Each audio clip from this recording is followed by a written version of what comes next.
Okay, welcome to this week's Deal Structure Sunday. What you're going to see here, guys, is something that you all can come to, and many of you have, but there's so many of you that haven't even attended one of these. It's weekly, it's free, and it's called the Wicked Smart Sit Down. On this particular Wicked Smart Sit Down, we had two students that did their first new deal, okay? We have Tim and Sandra Smith, as you'll see, and we have Dave Albin. Now, the reason I wanted to use this week as our Deal Structure Sunday, as always, is that there are always nuances with these deals. There are no two deals that are the same. I don't care if you had 10 owner financing deals or 10 sub-2 deals, they're all different. These sources are different, these deal structures are different, these seller nuances are different, the buyer side is totally different. So what I encourage you to do is not just watch this, but really try to follow the numbers, follow the math. If there's something you don't understand and or questions you have in general, please send them over to us, support@smartrealestatecoach.com, and mark your calendars, guys, for every Thursday at 4 o'clock Eastern Standard Time so you can stay plugged into what we're doing. If someday you decide to become a member of the Wicked Smart community, you'll also stick around for the associate and apprentice only call that follows that at 5 o'clock. Enjoy these clips, enjoy these deal structures, make it an outstanding week. Let's make the next two deals we talk about your two deals.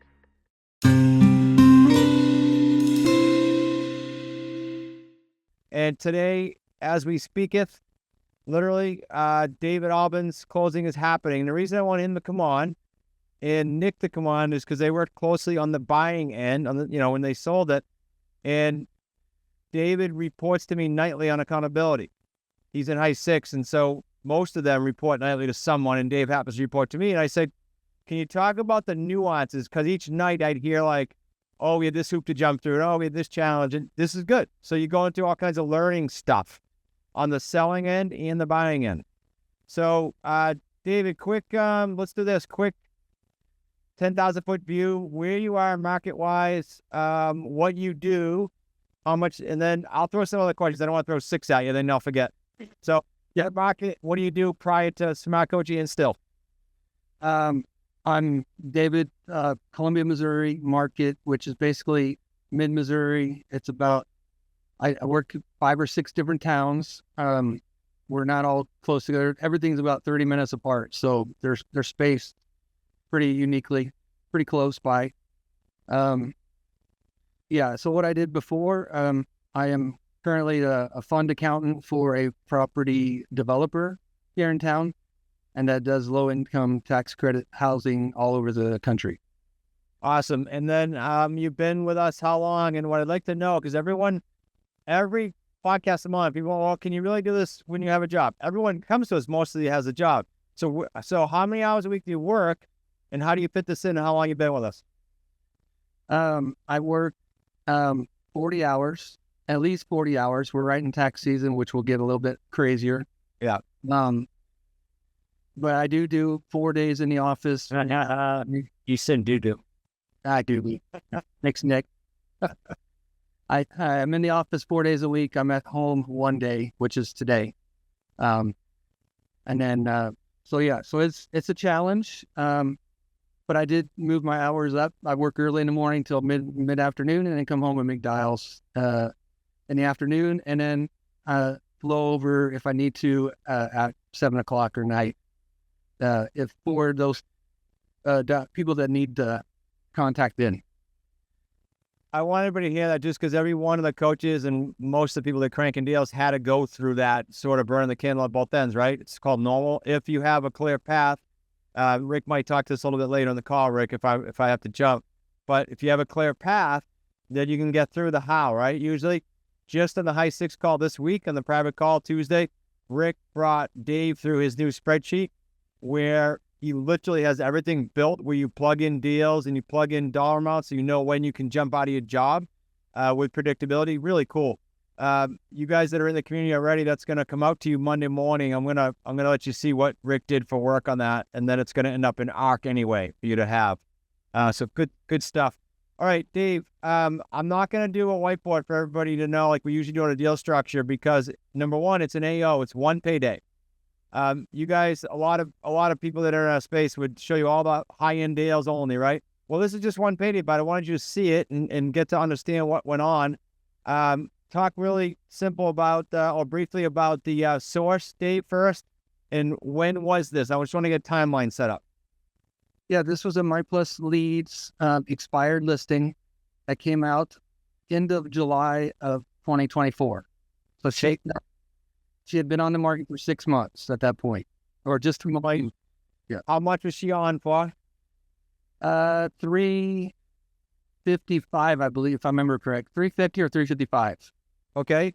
July. Did you put out an agreement right away when you talked to her, or was there a time lag? No, there was a time lag. She had done, in the meantime, when she moved out, she moved for a job location.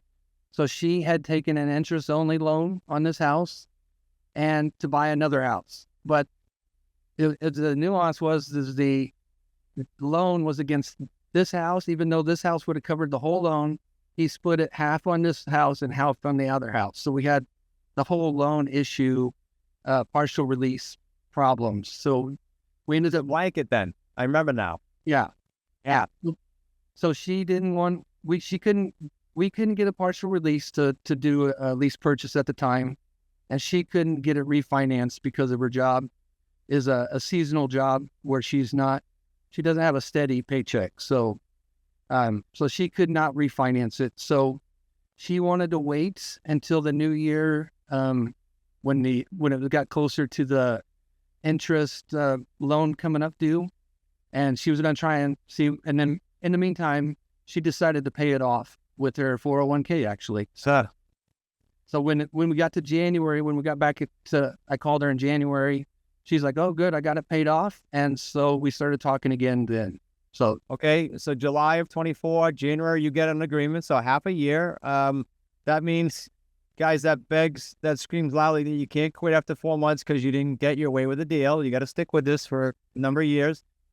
Dave, why the AO, the assign out? And by the way, guys, if anything we're saying is new to you, please ask either in the chat or raise your hand, emoji, and we'll call on you.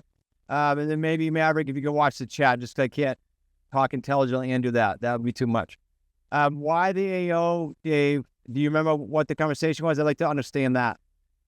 Yeah, so in January, when we started the conversation, we talked about owner financing. She was okay with that idea, but she didn't want to go too long. So we were 5 to 10 years we started out, but then she had some issues with some financial situation where she wanted some money now. And in hindsight, I probably should have just offered to give her a down payment and kept the owner financing going. But I threw out the AO just to see if she would be interested in it. And after she looked at the numbers, she was like, "Yeah, I'd rather do that than the owner finance." So that's why we went down. All right, so two points there. First of all, your third thing that you said is good, that in hindsight, I'll do this. When your deals will get better and better. I mean, that's why Nick and I and Zach, our paydays get bigger and bigger. Why? Because you live and learn. You just constantly tweak. But two things you said are key for an AO. One, she wanted a shorter term. If you guarantee a shorter term as an investor with an owner financing, you're putting yourself under the gun because you're responsible. So this way, it's on her. She might get a much shorter term. And two, it sounds like she wanted all the money too, like monthly and everything else, right? Correct. Yeah, she wasn't real happy with the owner finance amount, which wasn't far off from where we were at, but when she saw she'd get more, she wanted to go more. So nice. And in the AO agreement, I don't want to pivot because Nick's here to sort of, and the nuances with the buyer after we exhaust the seller. In the AO agreement, did you say honor before 24 months, or what did you say for a term on that? Honor before 24 months, yeah. Okay, so pretty standard. Yes. Okay.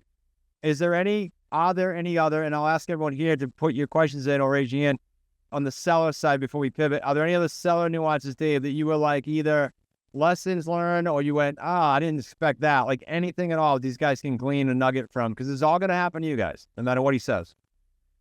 On the seller side, no. I mean, other than like I said, I probably could have just offered the down payment and kept the owner financing. Yeah. Instead of EGO. I mean, right down, man, I'm just curious what What did she want? Is that what you're saying, Nick? Yeah. Yeah. What did she want? Well, she didn't at the beginning with the owner finance. She didn't wasn't too much about the down payment. She wasn't really harping about that. It was just she wanted a monthly, and we were like $800 to $850 or something was what. And with the owner financing, we were able to get, or not owner finance, but the AO, she was $950 plus taxes. So okay, it was a monthly more than. Yeah, the monthly more. And she didn't really want to go out 5 to 10 years either. She initially was okay, but then she kind of backed out of that a little bit. So, all right, so let's pivot. January, you put on the market. Did you go through Prosperity to get your marketing out there, or how did you market it? I did. I went through. It was into January when we signed the papers on the 28th, I believe. Went through Prosperity. I put it on Facebook and Craigslist all day at the same time. And how many? I just want to set the basics, and I'm going to let Nick and Zach dive deeper. How many buyer inquiries? Because everyone gets nervous and scared about, am I going to be able to sell? When we know that the harder part is getting the contract, right? Getting the house in the contract. How long did it take you, and how many inquiries, generally speaking, or anything else you want to add to that? Yeah, inquiries, it took off like crazy. Like right off the bat, Facebook blew up like the first week. I mean, actually, probably the first couple of weeks, I was probably getting 20 to 30 people inquiring about the house right off the bat. I did I get some from Craigslist and through Prosperity off all those connections there as well. So there's a reason for that too, and I want to share with everyone. So with an AO, there's no reason to start higher and then come down with a pricing plan closer to your break even. You just get as aggressive as you can right off the bat, and that's the reason why you tend to get hammered with activity and action on AOs right off the bat, more often than not. Yep. Okay, so let's talk about your interaction with Nick in sort of your learning curve there, because we work so hard with everyone on getting the home on a contract, and then when you pivot, okay, I got to sell this thing, it's bringing a whole new world at you, right? And just because we had like 30 more people jump on, David, we're talking about David's first closing today, coincidentally, on an assign out, an AO, where we procure the buyer and assign them to the seller, one payday only.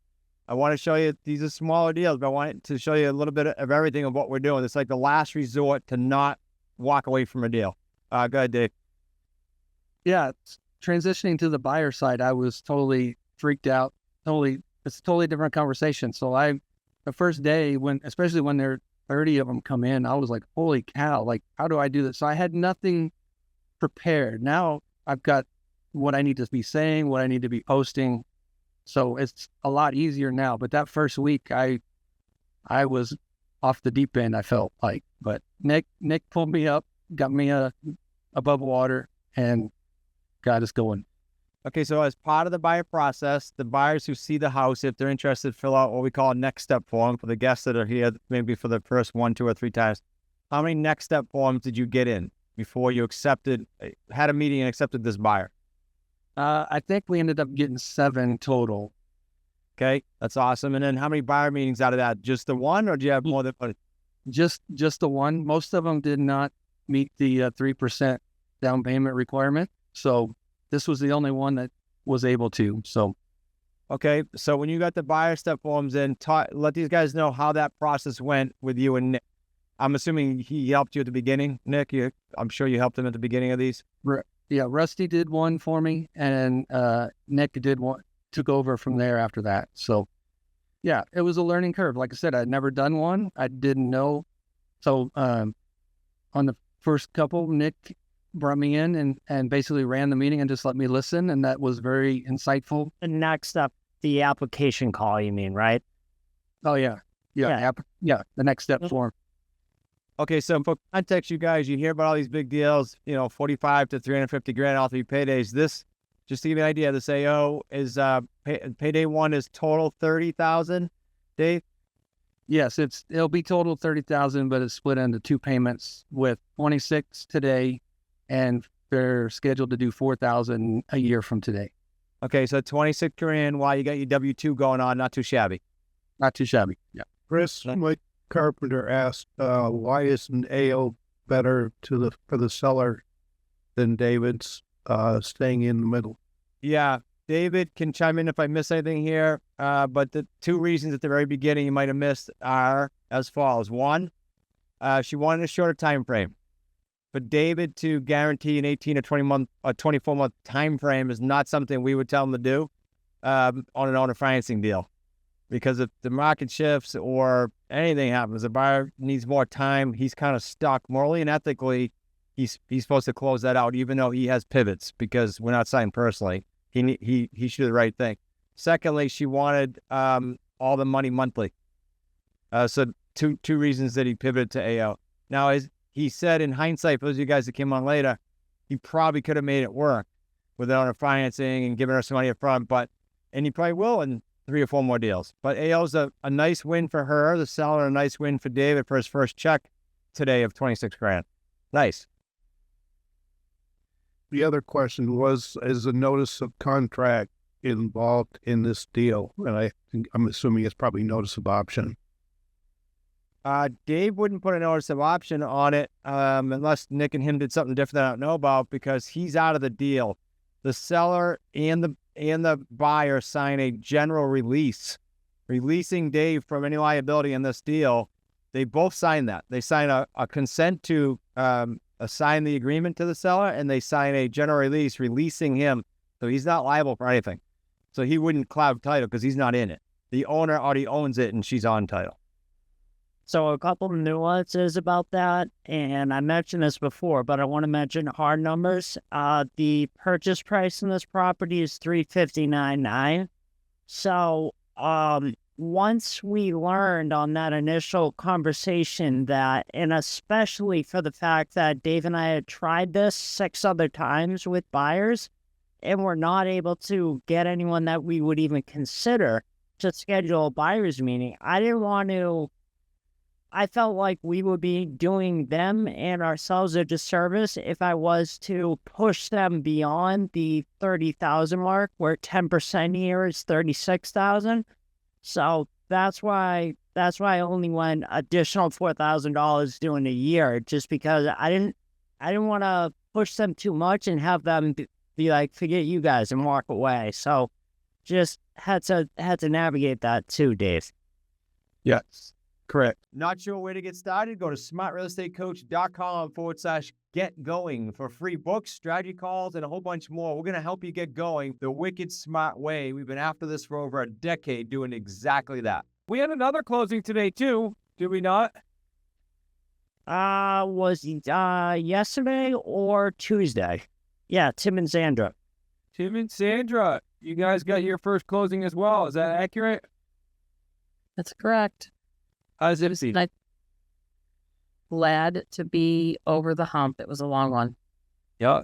0. Little more now, many more, Sandra, right? Yeah, now I got a little free time back. Now that Hope. No, I mean, so I can pursue other things, you know? That one was a long one. Took a lot of time. Took a lot of mental energy too, right? For you? That's what you're... A little bit about that, because most people don't talk about the challenges in real estate, right? I know we've talked about Rick's story in the past where it took him, say 15 months to get his first deal and then retired in the next 6 months. Still hit his goal within 2 years, right? Just not the way he expected it. So tell us a little bit about that, and then we'll talk about your deal in a second, but it's always great to hear the journey. So talk about now that you've closed your deal, any thoughts in regards to the journey that you've gone through so far? You're on mute. You, come on, there was gold there. I was. Our journey has had a lot of pivot. When we entered the community, we had certain targets and aspirations, and due to substantial number of medical problems, we really had to back away and pivot many times.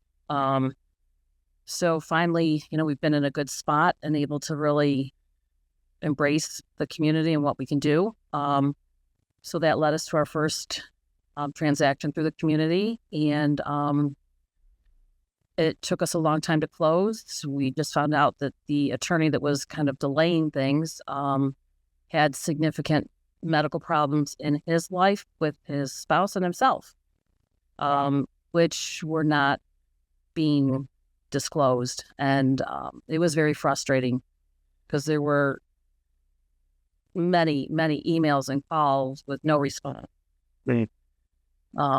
which took us a long time to close what should have been a pretty easy deal to close.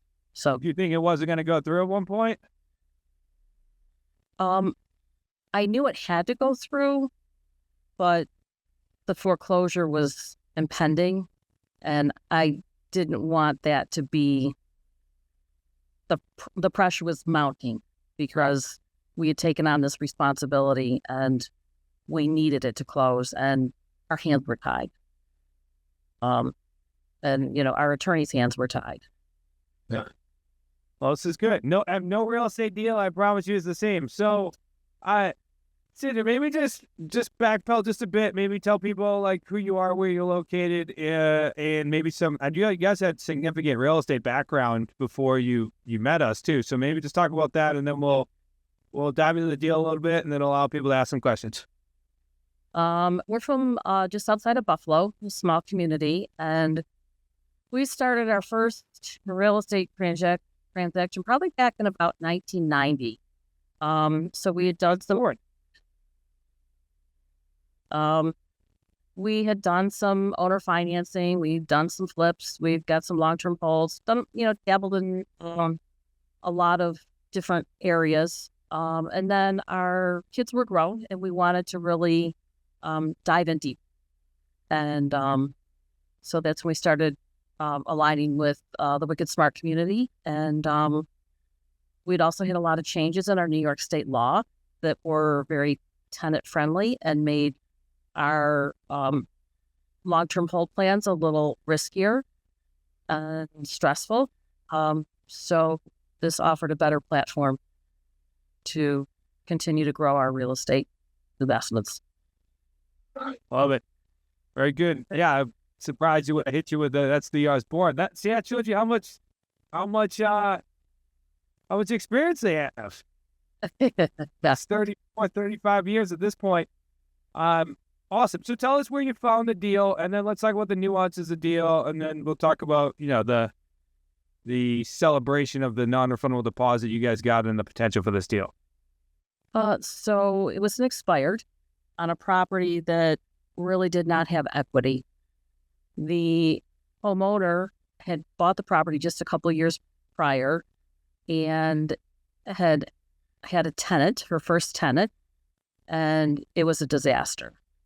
She had to evict the tenant. They caused substantial amounts of damage.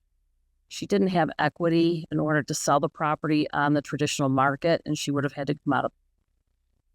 So she was stuck, and